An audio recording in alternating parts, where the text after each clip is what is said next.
Hi, everyone, and welcome. I am sitting here surrounded by numerous decks, and the idea is I'm trying to interview decks for a purpose. And the purpose being that I'm trying to analyze why my Tea Leaf Fortune cards work and talk so well. What have they got that I have to search out in these numerous other decks? Now, if you're not familiar with the Tea Leaf Fortune cards, they're round. There's 200 in here. They have meanings that, depending on how they come up for me, to the left, to the right, reverse, it all adds something. And they do have words, and I can play with that. So when I play with these cards, I was trying to analyze it, as I say, I get instant hits. They intuitively work for me. I get words, and I can play off of the images.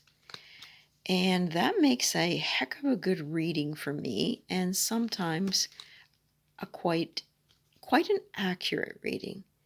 So I thought, okay, I'm enjoying these, but is there another deck that would do something similar for me? If I want to add a little variety to what I'm working on,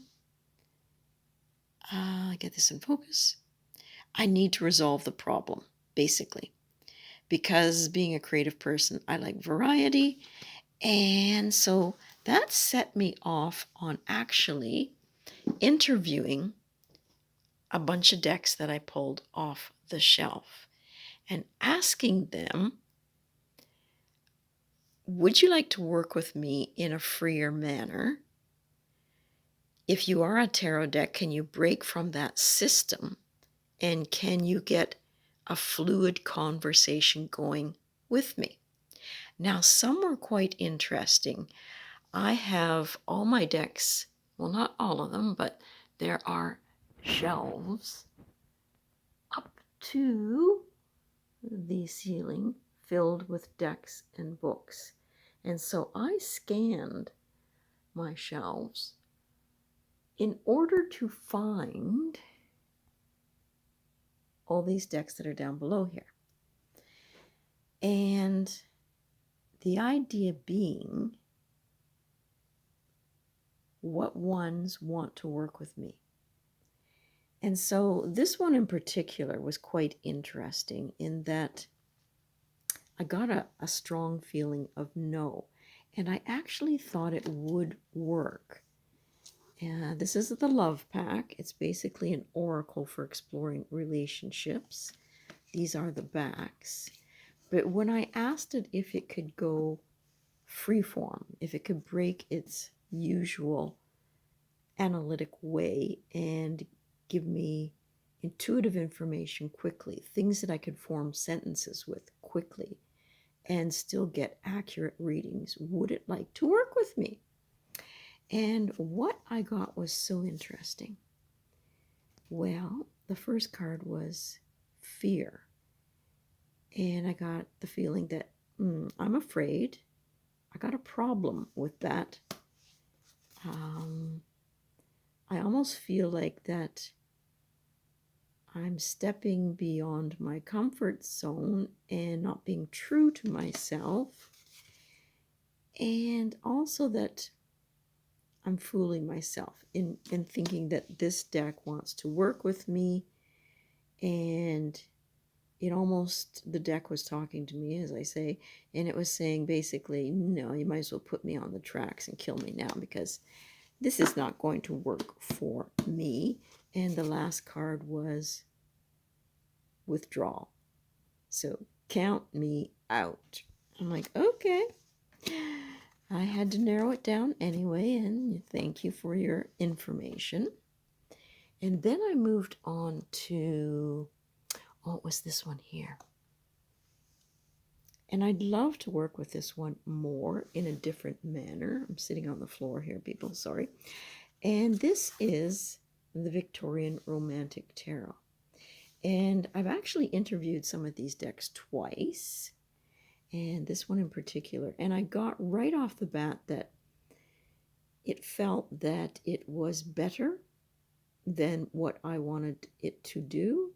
And how dare I ask it to do that? Because, like, this deck feels aloof, and it didn't want to be asked to do that. And the cards I got on my second round through were, yeah, I can share if need be in the manner that you're hoping for, but I don't feel that it would be valuable. So on my second interview questions, this one did not pass the mustard either. So I'm back to these ones, and I just thought I'd share some of the responses I got. It really was quite fascinating. Now, I thought this one might work. This is the Wisdom Well, and it is a deck for divination. And the card that I got with this one was the Birdcage. So I kind of got the feeling that it would like its freedom, it would like to be brought out, and there's not much it can do sitting in the box. So I got a feeling that this one was a yes. This is what the backs look like, kind of jazzy. Not very witchy, mainly, but mind you. So it's a happy deck.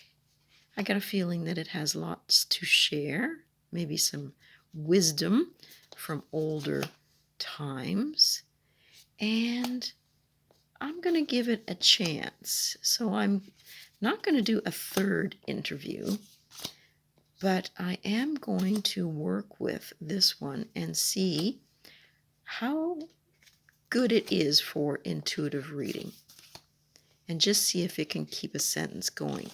Now, what I found in a lot of my interviewing of the decks were that I could get about 4 or 5 cards into it and the sentence would stop. So that ended up being not a deck that I could work well with.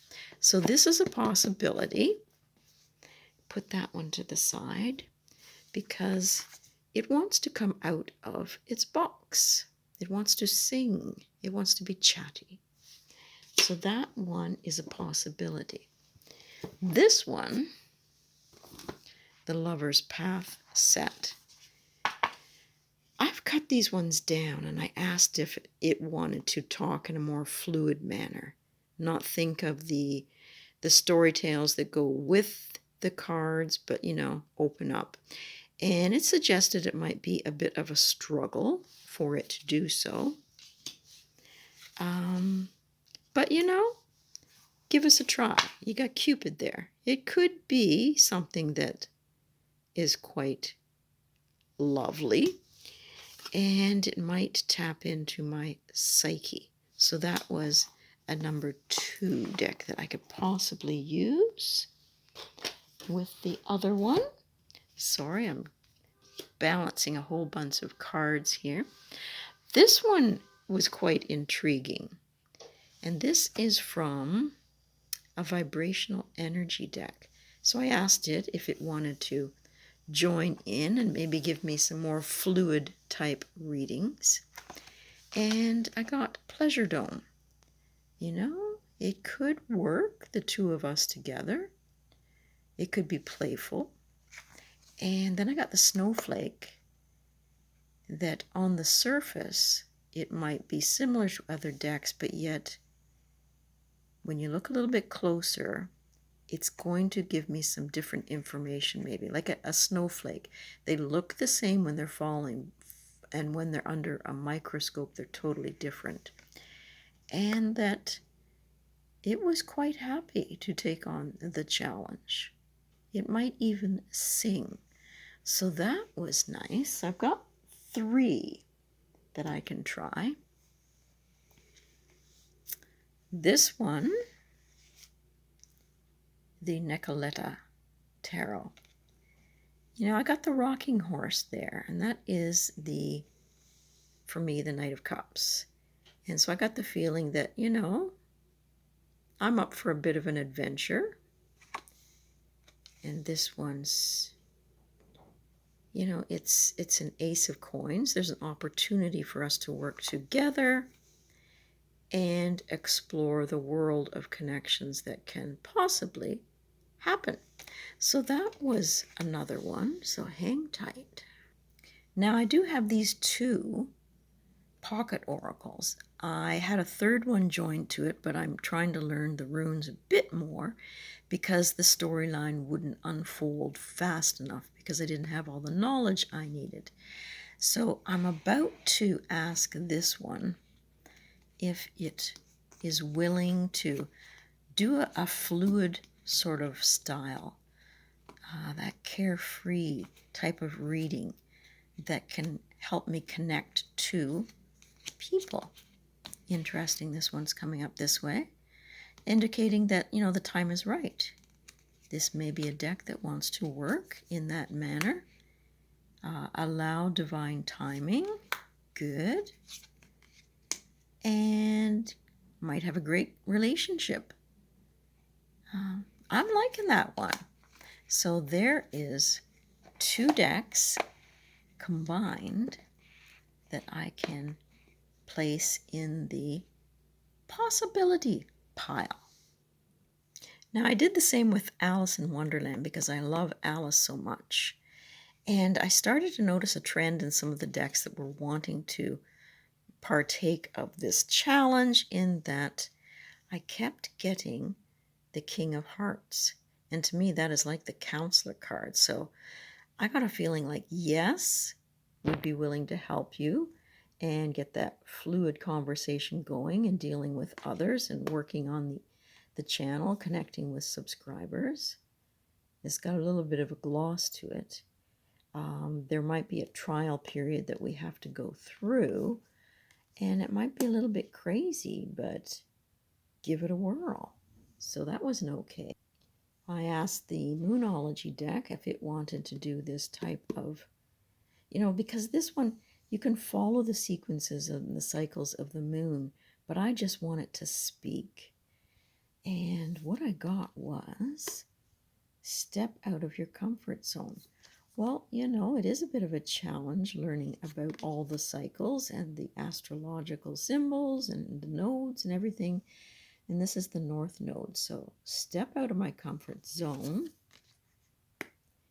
bring love into the situation. And when I connect with other people, subscribers or others, when I do a reading, there is a lot of sharing, caring, and the energy is gaining momentum.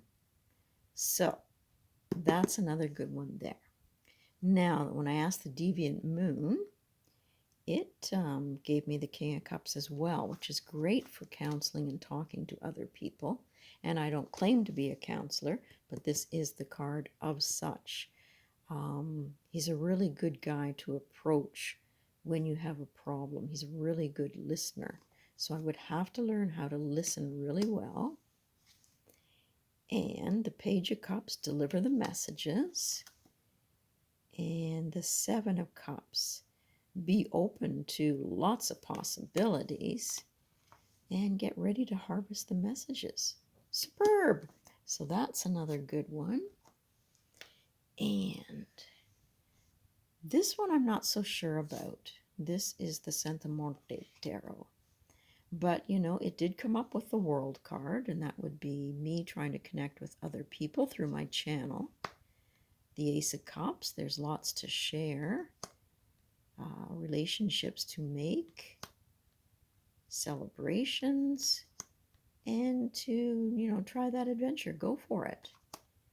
And then I got the Emperor card that, you know, you need to set some guidelines, establish what you want from the cards, and I can certainly do that. Now, this is my little Lenormand deck, and he thought it would be a gift to work in a fluid manner, that he had lots of valuable information to share, and lucky, feeling of lucky to be asked. And then we have the Woman card. So that was interesting that I am asking, and it seemed to me like it might be a good one. in that there's a lot of little symbolisms and things on there. So I'm looking forward to this one. Now, my Dreaming Way Tarot, it gave me this card, the Moon, to realize that it might be a little confusing at first, a bit of a challenge, that I will have to weigh the pros and cons as I work with this deck and get ready to dig in, because there is an opportunity for us to nurture this idea. So that was good. The keys to the kingdom, there's the King of Hearts again, the moderator, the mediator for me, the counselor, the Queen of Wands, to be creative with the messages and try to bring things into balance. I got with this one, and that it's going to take some work. We're going to have to build up to it. Now this one is the Delgarial, and it has a certain sense to it. I get a lot of intuitive hits with this deck, so it said, let's swing, let's open, and let's pull back the veil. That was a good one. Not so sure about this one. This is the Tarot Familiars, and I've cut mine down because I got the Five of Wands, bit of a challenge, but celebrate the challenge. And the Five of Swords, to me, that seems like a no, that's a defeat, so that's going in the no pile. Now the Halloween Oracle, I got the Selena card for me, and it's interesting because if I read that one, acceptance and equality. She wants her fair share and time to give it a challenge. I think of a jack-o'-lantern as protection and keeping things that are negative away. And the black cat just brings a little bit of mystery, doesn't it? I'm not sure about that one. This one I just pulled one card, and I got the King of Swords. If you're after truth, this deck might be the one to give me that. I do like the images in it. It is quite witchy. It does have a strength to it. There's another Emperor card that came up for me when I was interviewing this deck, Bring in the decks that will support you, and that's exactly what I'm trying to do. And I just have to play with this one a bit more. I think I like the colors, and I think it might be a really good communicator for that free flow type of reading. I'd like to use this one. I really, really would. And the cards that I got was that she had an abundance of things to share, would appreciate a good beginning, and strong, it might be very strong readings that we get with this one. Okay.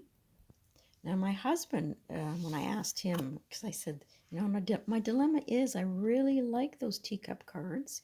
Hard to find other round decks that are as good. And he said, when I think of a reader, you have that circus deck. Go to the circus deck, because, in the tent at the circus, you always approached the lady with the dark veil and had your cards read. So what I got, and I haven't quite tuned into this one yet, but I got the feeling that there might be a chance to work with this deck, the Three of Wands. Wait a little bit, maybe work through some of the other ones and come to this one in a bit, that we could be partners, and we can hammer out the details later. Good. This one, the Gypsy Fortunes, when I interviewed it, I got the Train. I could be on track with something here, but looks can be deceiving and might be kind of a confusing deck. So I'm going to put this one aside. Now, I do enjoy the Ofrenda Oracle. So I asked it, and I got the skull, which tells me that I need to look really deep. Take some of the information with a grain of salt when I'm practicing with it. And this one, again, says, celebrate. Celebrate what? The way that it can transform a reading. So that one looks good too. This one on the second time through, it suggested, speeding along. There could be some gain if we work together. Might be a little bit frustrating, this connection that we make, and to really look truthfully and hard at. So I think this is a no. Now this one isn't in its box. I just keep it in this little bag. And this is from the Stargate Tarot. And I think because these are just nice little images that I can, play with, this might be a really good deck to get a fluid type of conversation with the cards going. So I'm just going to, there's a lot of cards in here. I think there's 80. Just going to make a little pile here and ask it if it would help me get some really good conversations going. Would it be willing to work in that type of fluid manner? Well, play, create,